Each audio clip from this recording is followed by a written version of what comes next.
अस्सलाम वालेकुम जी सारे दोस्तों का की हाल है। उम्मीद करता हूँ ठीक हो तो खैर खरीयत नाल होवो। असीं खलोते हैं दरिया चनाब के बिल्कुल उत्ते। इस टाइम जो दरिया चनाब का पानी है ना साढ़े को 4 लाख तकरीबन गुजरता पे।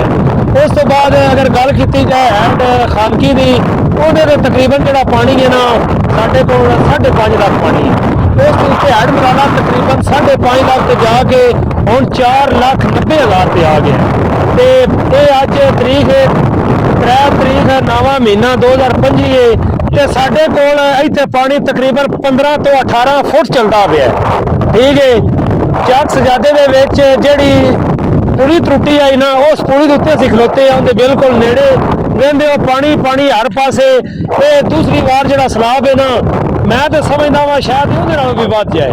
ते सारे भरा दुआ करो अल्लाह पाक खैर करे। ठीक है, बसदे रहो सजनों। अस्सलाम वालेकुम।